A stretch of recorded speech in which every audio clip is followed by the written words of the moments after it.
Assalamualaikum warahmatullahi wabarakatuh. Seperti biasa, kita ngopi bareng Gus Wid. Narasumber kali ini yang saya hadirkan di salah satu kedai kopi Ambara. Ini kedai kopi yang cukup representatif di pusat kota Bandung. Nah, hari ini kita menghadirkan narasumber orang hebat, Kang Iman Lestarono. Assalamualaikum Kang Iman. Waalaikumsalam, Mas Gus Wid. Sehat? Alhamdulillah sehat kan. Luar biasa ini di tengah kesibukan beliau yang luar biasa sebagai Ketua Komisi D DPRD Kota Bandung menyempatkan menghadiri undangan ngopi bareng Gus Wid. Ya sekali-kali refreshing Pak Ketua ya. Siap. Walaupun hanya 30 menit. Siap. Ya, 30 menit dan ini juga kita akan mendapatkan pencerahan dan kita juga ada aspirasi gitu ya. Dan ini salah satu tugas Dewan juga menemui konstituen, menemui masyarakat. Ini menyapa beliau melalui media online, melalui media sosial. Ini salah satu upaya mendekatkan anggota Dewan dengan masyarakat. Pada kesempatan kali ini kita akan menikmati sajian kopi dan kita juga akan mendapatkan informasi kekinian tentang kedewanan. Yang pertama ingin saya tanyakan ke Kang Iman, mengapa tertarik ke dunia politik Kang? Masih muda, udah ketua komisi, kemudian sejak kapan akan tertarik ke politik Kang? Ya ini Mas Gus Wid ya, kalau politik ini sebetulnya kendaraan aja. Ya. Cita-cita besarnya bagaimana kita pengen jadi jalan kebaikan buat banyak orang. Oke. Dulu saya pernah jadi ketua RW, paling bisa bantu nggak nyampe 1.000 orang. Oke. Kemudian saya ngelola yayasan, udah bisa ngurus tuh sekelurahan paling nggak, sekecamatan. Nah rasa-rasanya ada kendaraan yang dengan kita masuk di sana, kita bisa memberikan kebaikan itu lebih banyak orang gitu. Nah, pilihan politik itu nggak sengaja ini ya, kejebur begitu aja kan itu sebetulnya. Tapi ketika masuk, gabung dengan partai politik, sekarang diamanahi jadi anggota DPRD, wakil rakyat yang memilih saya juga tidak kurang dari 10.000 orang. Gitu. Artinya makin jelas nih gitu ya, kita pengen memperjuangkan aspirasi lebih banyak orang. Dan ketika jadi, maka saya menjadi milik warga Kota Bandung. Itu saja tujuan yang utamanya, bagaimana keberadaan saya dimanapun, harapannya bisa bantu banyak orang. Itu saja. Ya, harapannya luar biasa dan lebih luar biasa lagi kita ngobrol harus minum kopi. Bener ini. Ya ini kopi, olah ini ada kopinya lah, kita pesan kopi lah. Soalnya tadi dari awal kita ngopi, cuman kopinya belum lewat. Iya lewat. Silakan biar nggak host. Dari kedai kopi Ambara. Bapak mau pesan kopi apa? Saya tuh suka kopi nggak pakai gula. Nggak pakai gula, pakai jeruk Pak? Enggak, tapi ada jeruknya. Mungkin kopi lime ya. Kopi lemon. Kayaknya itu deh. Oke. Pak, signature kita padahal di sini ada kopi kecombrang loh Pak, kopi tubruk. Oh gitu. Nanti yang kedua kita datang. Kayaknya sesi kedua saya coba ya. Sementara yang itu dulu deh, biar agak seger-seger. Mungkin ada aspirasi nih, mau sekalian ada anggota Dewan. Boleh Bapak gini ya, yang duduk boleh nggak? Iya, silakan. Kalau nggak boleh pulang lagi.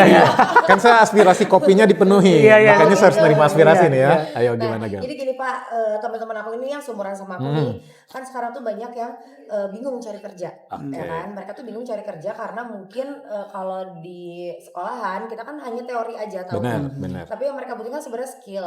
Kira-kira nih dari para anggota dewan nih, adakah upaya untuk kayak misalnya pelatihan barista course atau misalnya cooking class gitu? Adakah? Kira-kira mau ada apa enggak? Ada dong. Iya. Jadi Kota Bandung ini pengangguran terbukanya waktu Covid pernah 2 digit. Sekarang udah lewat Covid-nya alhamdulillah udah nurun di angka 8%-an, tapi itu angka yang besar ya, angka yang banyak. Berapa juta Pak yang terhitung? Ya kurang lebih ya di atas 300 ribuan ya gitu. Yang tercatat ya, pengangguran yang tercatat tuh. Nah ini kan menjadi PR, apalagi Gen Z ini milenial di jumlah itu udah lebih dari 50% ya. Berarti kalau dari 2,5 juta lebih dari 1 juta orang ya. Dan itu produktif sebetulnya. Nah mereka lulus sarjana, lulus SMA, SMK katakanlah, tapi nggak bingung mau cari kerja di mana. Bener saya sepakat ya. Malah tadi salah satu terobosan yang kita fasilitasi adalah pelatihan. Ya. Pelatihan baik itu secara dengan pola konvensional face to face ketemu langsung, juga bisa dengan digital ya gitu. Karena sekarang kita nggak bisa ninggalin teknologi gitu ya. Ya, artinya ada yang dikenalkan dengan digital gitu. Ketika dia tahu dunia digital, sesungguhnya lapangan usaha itu banyak gitu ya.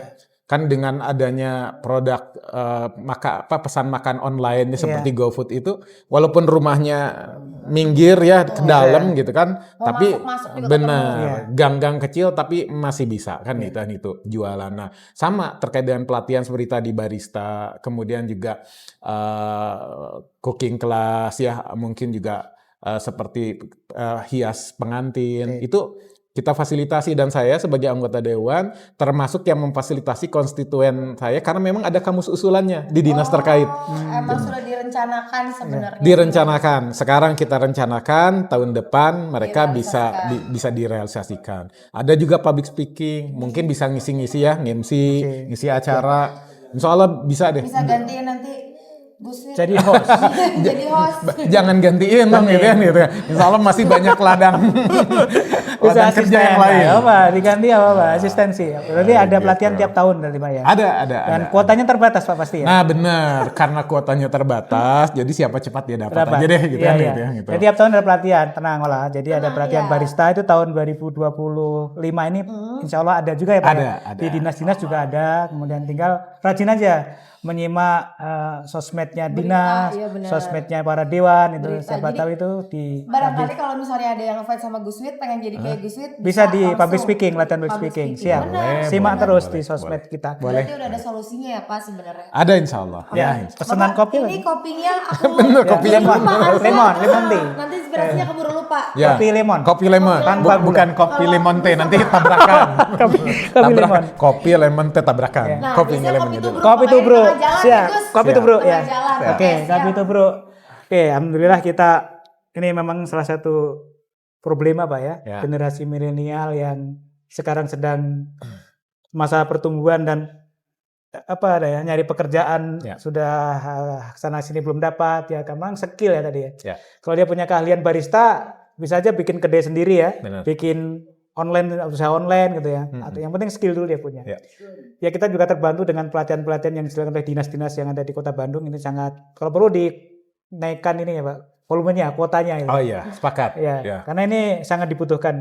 Dan tadi tentang dunia dewanan Pak ya. Jadi Kang Iman ini kan sekarang sudah 2 periode ya menjadi DPRD Kota Bandung.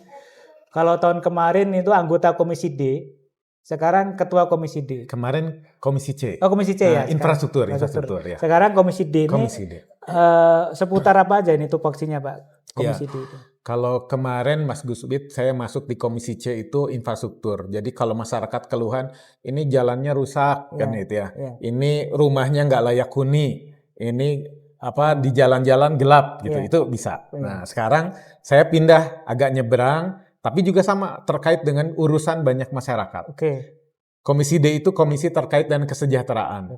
Ada pendidikan, isunya ada kesehatan, ada sosial, ada urusan ibu dan anak. Mungkin bisa jadi urusannya dari mulai kelahiran sampai kematian. Di Komisi D itu ya? Betul. Luar biasa. Makanya banyak siap-siap aja. Itu ya? Oh banget gitu. Ya. Berapa orang Pak di Komisi D dari yang tadi? Nah, Komisi D sekarang paling banyak ada 15 orang. 15 orang, satu komisi Pak ya? Satu komisi dari berbagai macam praksi ya gitu. Dan saya ditugasi untuk memimpin mereka sebagai ketua komisi. Ketua Komisi D. Tadi tupoksinya meliputi kesehatan, ibu dan anak, kesejahteraan, pendidikan. Pendidikan, sosial, olahraga juga. Olahraga di komisi. Berarti kemitraannya dengan dinas apa aja nih? Dispora iya, kalau olahraga kan. Dinsos iya, Disdik iya, Dinkes iya. Terus DP3A iya gitu. Banyak deh. Tentang urusan KB juga ada di situ. Luar biasa.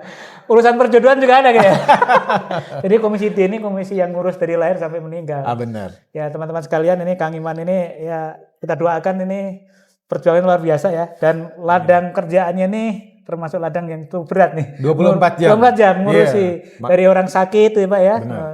Dan saya dengar juga ada program dari pemerintah Kota Bandung ini UHC Pak. Ini perlu disampaikan Pak, ini dari Dinas Kesehatan ini kan UHC ini sangat membantu ya. Sangat bantu bagi orang-orang. Nah, apa sih UHC itu Pak? Ini produk ini unik ya. Unik karena 3 huruf aja dengan dihafal Susah. bisa bantu orang gitu. Artinya orang banyak bisa dibantu. Nggak usah ngapalin kepanjangannya karena ini memang bahasa Inggris kan gitu ya.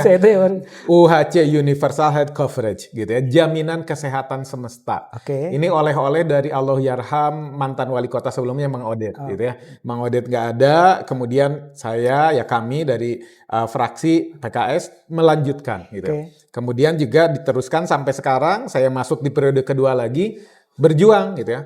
Ini harus dipertahankan. Kenapa? Karena saya nanya itu. Bahkan ditanya kemarin baru kunjungan ada ketua DKM, ada RW yang sakit, istrinya nanya.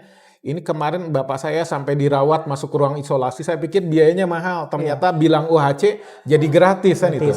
Nah, dia nanya lagi, ini berlaku seumur hidup enggak? Saya bilang insya Allah kalau misalkan wali kotanya satu frekuensi, maka insya Allah UHC itu tetap berlaku. Syaratnya gampang kok Mas Guslit, tinggal punya KTP dan KK Kota Bandung. UHC ini semacam backup untuk yang tidak bisa bayar iuran BPJS gitu ya. Sederhananya gitu Pak. Sederhananya begitu. Syaratnya hanya KTP Kota Bandung dan tidak mampu.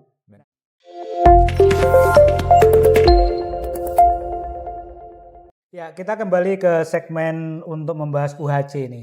Kayaknya UHC ini mengapa saya ingin bold gitu ya, karena dia sangat dibutuhkan masyarakat.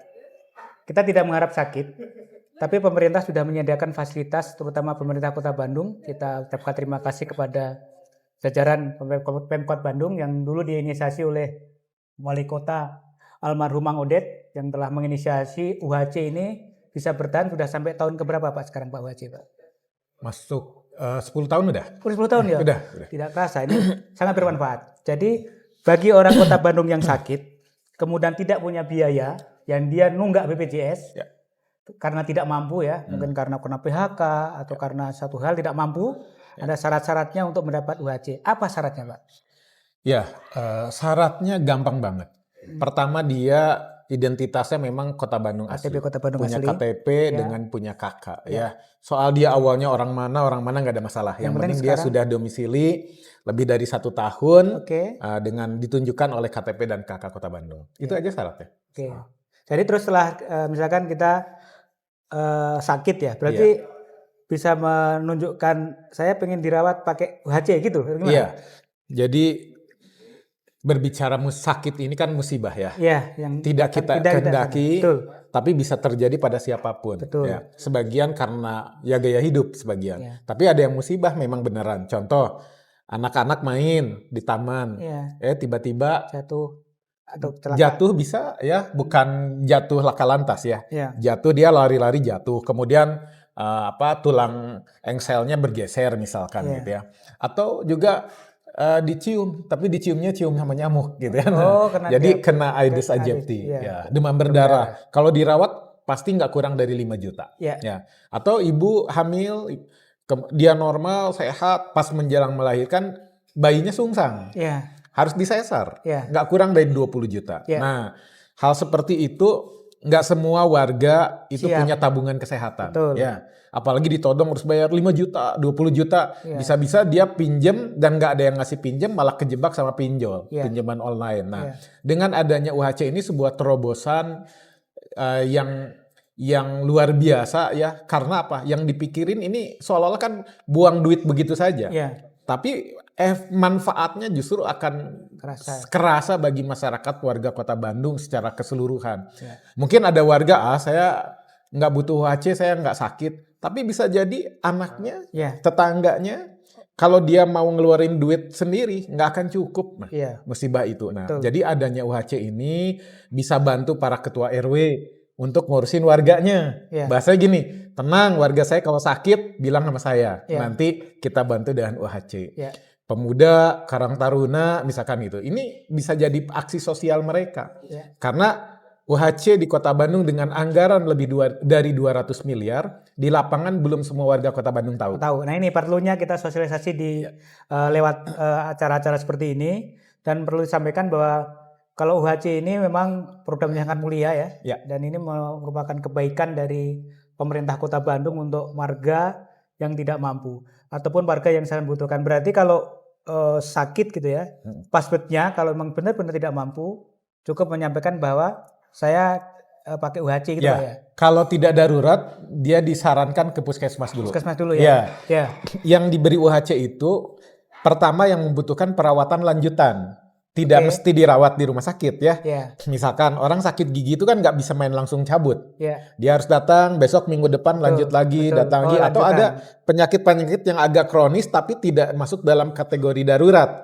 Misalkan TB, itu kan 6 bulan. TBC itu kan gitu ya. Nah, dia bisa kalau ke puskesmas terus kan bayar terus tiap datang. Nah, makanya bilang saya minta di cover UHC. Oh, berarti lanjutan ya, setelah dari puskesmas lanjutan bisa UHC ya. Nah, ini KTP-nya, ini kakaknya. Tapi kalau darurat tinggal ke rumah sakit aja. UGD ya, UGD langsung dia bilang saya dirawat pakai UHC gitu ya. Benar. Ya, kayak memang ini baru sebagian yang tahu tentang bagaimana metode kita di cover oleh UHC. UHC ini kalau orang yang BPJS-nya nunggak Pak, itu gimana teknisnya Pak? Ini juga kejadian yang tragis ya.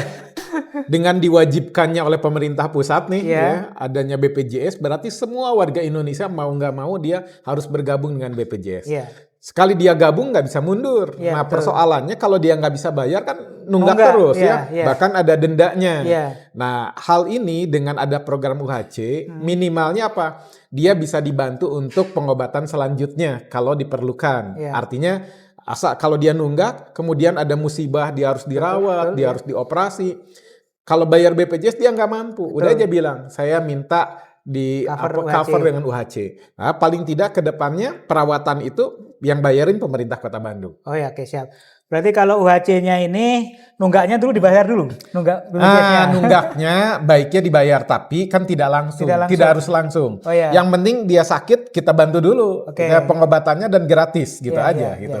Nah, ke depan baru dia boleh komitmen diangsur. Oh iya. Gitu ya. Berarti nggak harus lunasi yang nunggak dulu. Nggak harus. Gitu. Kalau nggak ada UHC itu nggak bisa. Nggak bisa pasti. Nggak bisa. Karena nunggaknya dia nggak bisa. Iya, kebayang. Tunggakannya 2 juta, 3 juta, nggak semua orang punya. Gitu. Oke. Ya, jadi ini UHC ini sangat membantu sekali lagi. Jadi bagi warga Bandung yang memang membutuhkan, ini bisa langsung nanti ke puskesmas dulu kalau sakitnya sakit tidak kedaruratan ya. Jadi lanjutnya bisa di cover UHC. Perawatan gigi yang berulang-ulang itu bisa UHC juga ternyata. Dan memang gigi ini termasuk yang sensitif dan mahal gitu dokter ya. Ke dokter ya. Artinya kalau bisa di cover oleh UHC mengapa tidak. Kira-kira Pak, kalau program UHC ini kalau tahun ini masih aman ya, masih bisa. Apakah nanti akan diperjuangkan terus ini oleh Dewan? Jadi tahun ini aman karena tahun kemarin saya masih jadi anggota Dewan dan diperjuangkan, alhamdulillah anggarannya aman. Nah, tahun depan kita ada 2 tahap nih, Mas Guswit ya. Jadi ada yang disebut dengan KUA PPAS, RKUA, Kebijakan Umum Anggaran. Sebelum saya transisi dipilih lagi, itu sudah saya perjuangkan. Jadi 80% dalam proses penganggaran, mekanisme penganggaran itu sudah aman. Nah, kapan fiksasi bahwa itu 100% aman? Kita nunggu maksimal tanggal 30 November ini, itu Kota Bandung mengesahkan APBD untuk 2025. Tapi secara proses, insya Allah mendekati 99% itu aman. Jadi tahun depan bukan kita pengen sakit ya, tapi ketika ada musibah itu insya Allah Kota Bandung masih membackup dengan UHC. Alhamdulillah. Jadi kita doakan ini masuk di penganggaran 2025 ketok palu, anggaran UHC masih bisa dipertahankan sehingga apabila ada kejadian-kejadian yang tidak terduga, sakit, kemudian tadi dapat musibah, bagi yang tidak mampu ini sudah di cover selama 1 tahun 2025. Nah ini penganggaran terus diperjuangkan terus berarti ya? Insya Allah. Mohon doanya aja biar nanti wali kotanya juga selaras dengan keinginan masyarakat. Ya, kita doakan nanti biar bisa meringankan beban masyarakat. Apalagi ini beban masyarakat ini ya semakin terasa ya dengan pasca kemarin krisis COVID ini, recovery ekonomi juga masih belum pulih gitu ya. Apalagi nanti kita juga menghadapi tahun ajaran baru dan lain-lain. Nah ini perlu adanya kalau sakit bisa di backup dengan UHC. Nah kemudian yang berikutnya tentang UHC kita akan lebih lebih yakin lagi Pak. UHC ini payung hukumnya apa sih dari pemerintah pusat kemudian sampai ke kota dan Kota Bandung termasuk kategori yang seperti apa dalam UHC ini Pak? Ya, tidak semua kota kabupaten itu mengalokasikan atau bekerja sama dengan BPJS dengan program UHC. Kenapa? Karena UHC itu bersyarat minimal 95% warga kota kabupaten tersebut bekerja sama dengan BPJS. Nah, artinya di 95% itu ada yang mandiri bayarnya. Nah, kalau belum nyampe nih, misalkan Kota Bandung yang bayar mandiri BPJS-nya 50%. Belum bisa ya? Kan belum bisa. Nah, Kota Bandung, pemerintah mengalokasikan yang 45%-nya minimal. Nah, 200 miliar lebih itu dalam upaya menambahkan agar Kota Bandung bisa disebut dengan UHC. Gitu ya. Nah, kalau UHC, ya tadi kebijakannya bahwa ketika ada musibah itu kita bisa bypass, ya gitu. Nah, itu nggak semua kota kabupaten. Kalau perintah dari pusat, itu intinya undang-undang itu bahwa setiap warga Indonesia harus tergabung dengan BPJS. Dan sifatnya mandiri. Kalau yang tidak mandiri itu dibayarkan PBI, ada istilahnya, dibayar ke pemerintah, tapi bersyarat DTKS. DTKS itu warga prasejahtera, ya kategori belum cukup, tapi dia memang harus dieksekusinya oleh Kemensos bahwa dia dinyatakan sebagai orang kategori tidak mampu. Nah, PBI ya. PBI itu persoalannya yang sakit kan belum tentu orang nggak mampu. Ada juga yang menengah ke bawah, kategorinya menengahnya tuh di bawah banget gitu, hampir miskin, tapi nggak kategori miskin, nggak dibantu. Nah, UHC ini hadir untuk backup mereka. Kalau PBI ini dari pusat anggarannya, Pak? PBI dari pusat, tapi belum semuanya di cover sama pusat ya. Contoh misalkan di Kota Bandung, PBI itu kan gini, ada DTKS itu desil 1, 2, 3, 4 yang jumlahnya nyampenya mungkin kurang lebih nggak nyampe 100.000. Padahal faktanya yang miskin itu bisa nyampe 300.000-an. Berarti kurang yang bisa cover. Berarti kurang ya, sebagian. Makanya UHC hadir itu akhirnya untuk membackup seluruh warga Kota Bandung dengan kondisi-kondisi tertentu tadi. Kan bisa jadi dia mampu awalnya, tapi dengan sakit begitu dia menjadi tidak mampu. Dia kalau sakitnya hanya berobatnya ke klinik mampu, tapi kalau harus dioperasi atau dirawat jadi nggak mampu. UHC hadir. Jadi UHC ini memang sekali lagi sangat bermanfaat dan semoga ini menjadi kita PR anggota Dewan ke depan dan pemerintah Kota Bandung ke depan bisa meneruskan program ini. Ya jangan dilihat dari besarnya anggaran, tapi dari besarnya kemanfaatan yang emang langsung kerasa ke masyarakat.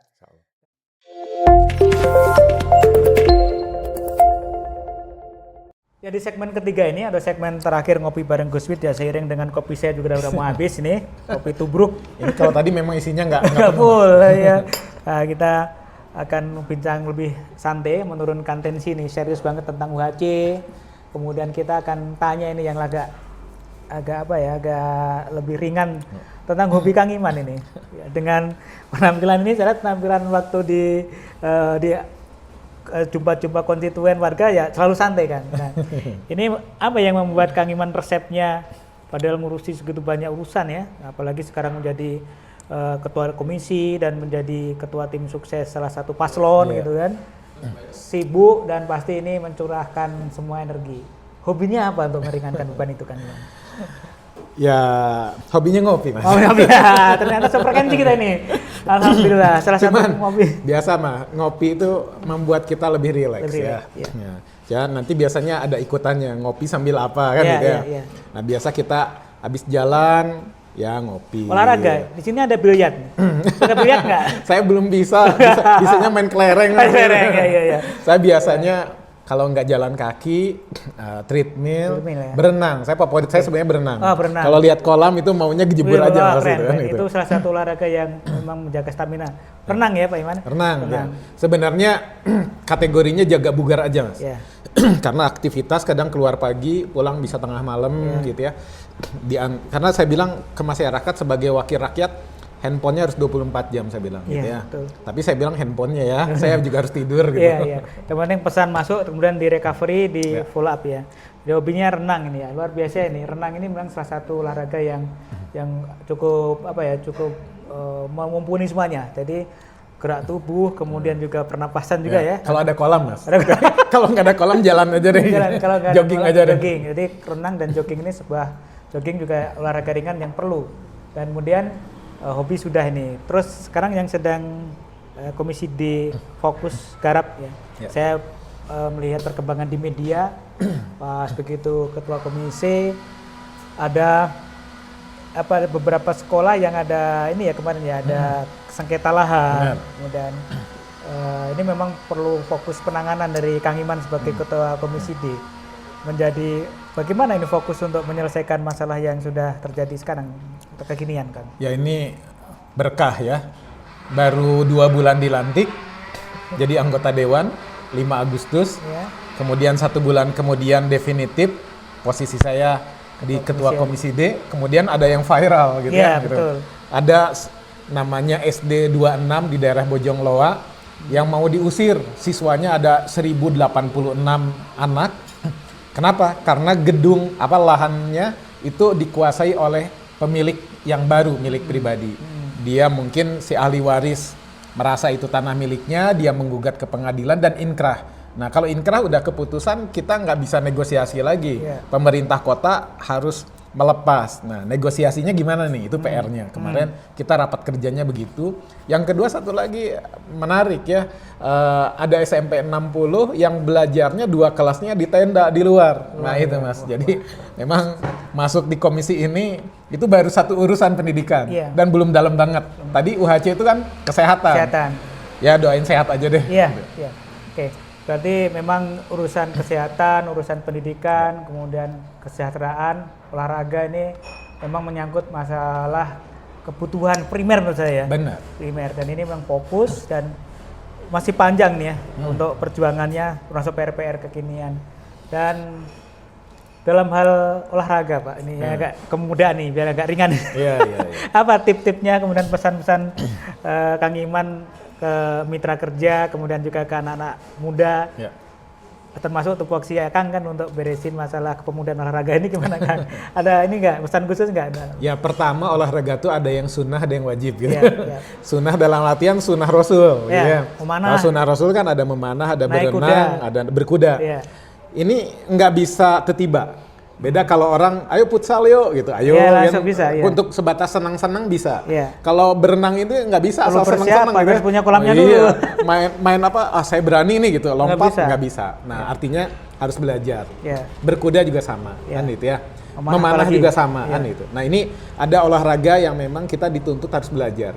Dan ini ibadah, ya. Karena apa? Karena sunnah Rasul kan itu. Nah saya berharap ya warga Kota Bandung dan ya khususnya siapapun lah gitu ya, kita paling tidak belajar di antara 3 ini. Soal saya suka futsal, suka bola, suka basket, itu silahkan, terserah ya, hobi masing-masing. Tapi di antara 3 ini harus belajar ya. Diupayakan bisa, karena sekali lagi nggak bisa dadakan.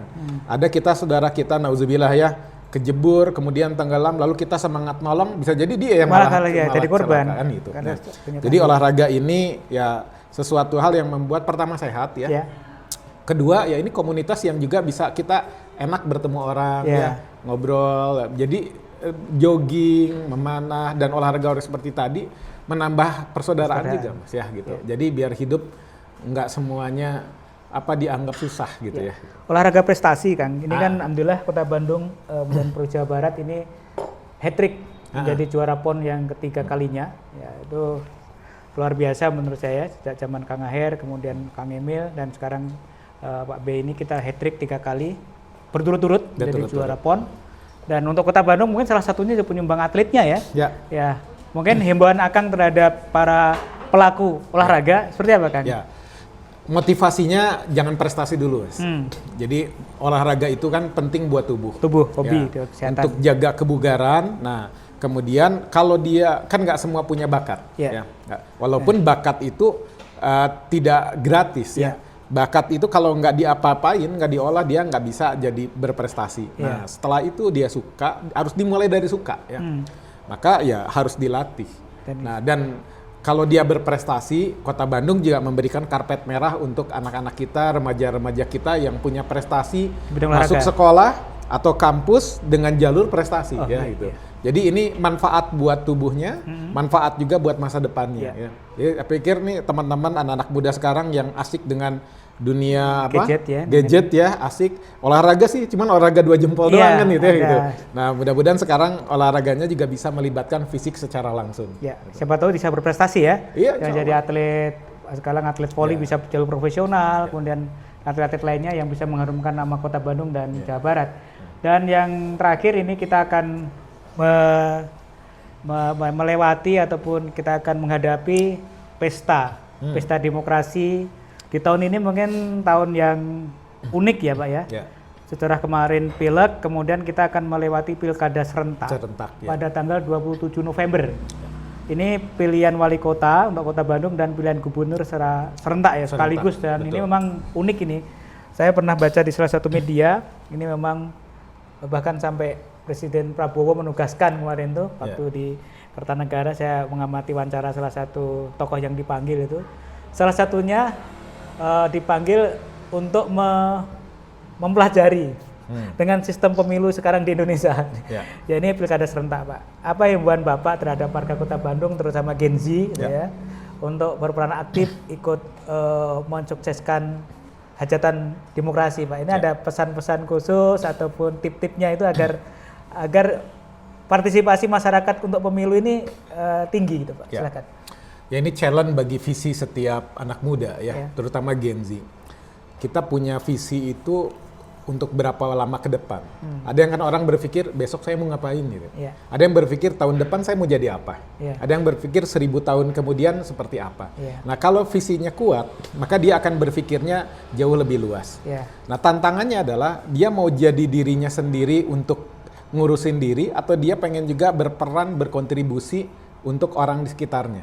Nah ketika dia berpikir demikian gitu, maka sesungguhnya ada jalan, ada sarana yang menuntut kita, sebetulnya hak bukan kewajiban untuk berkontribusi di sana itu. Tadi di cerita awal saya bilang bahwa dengan masuk ngeh terkait dengan politik, maka sesungguhnya kita akan menentukan masa depan kita ke depan. Mungkin tidak terkait langsung mungkin gitu ya. Contoh tadi ada keluhan dari Ola bagaimana urusan lapangan pekerjaan itu. Kalau dikelola sendiri-sendiri berat. Tapi kalau kebijakannya itu pemerintah, apalagi levelnya presiden, itu makin masif, makin bisa membuka peluang yang diharapkan itu, makin bisa dijawab aspirasi tadi. Adanya UHC mungkin dia tidak merasakan manfaatnya karena dia nggak sakit. Tapi bagaimana kalau terjadi pada ibunya? Bagaimana terjadi kalau pada anaknya? Di saat itu uangnya nggak cukup. Nah, yang bisa mengatasi itu, yang tenaga yang kuat itu ya government, pemerintahan itu. Nah, persoalannya pemerintah itu ada melalui sebuah pemilihan. Nah, nanti kita akan memilih siapa. Nah, yang paling penting teman-teman anak-anak muda sekarang tahu bahwa memilih itu menentukan sebuah negeri ke depan kan gitu ya, masa depannya seperti apa, sehingga ketika mau memilih nggak ngitung ABCD kan gitu ya. Ini ngitung tapi cari tahu dulu siapa yang punya program yang baik, siapa yang saling saling terintegrasi ya dengan kebijakan pusat, provinsi dan kotanya gitu ya. Dan harapannya dia memastikan bahwa orang ini kalau jadi dia bisa memperbaiki atau melanjutkan program yang baik untuk Kota Bandung ke depan gitu ya. Dia mungkin tidak dengan satu suara itu nggak akan jadi apa-apa. Tapi ketika dia ikutan bersama dengan yang lain menentukan siapa nanti yang akan jadi kepala daerah itu, entah itu gubernur atau wali kota. Ya saya berharap rasa kesadaran itulah yang membuat anak-anak muda sekarang itu bisa berpartisipasi. Dan saya berharap anak-anak muda itu tidak hanya sebagai objek, dia juga ikutan nanti ke depan ya, karena karpet merahnya bagi mereka lebih dari 50%. Jadi kalau sekarang nggak ngikutin proses ini, kehilangan momen. Saya tidak berharap mereka hanya bisa bercerita ya bapaknya saja gitu, ibunya, tapi saya berharap ke depan mereka pun bisa menjadi sebuah seorang pelaku yang juga turut berkontribusi untuk perbaikan negeri ini. Siap, terima kasih Kang Iman. Sebenarnya pengen ngobrol lagi nih, kita lanjutkan nanti di pertemuan kedua nanti. Ganti kopi ya nanti. Ganti kopi nanti, kita semua kopi kita akan icipi di kedai Ambara ini.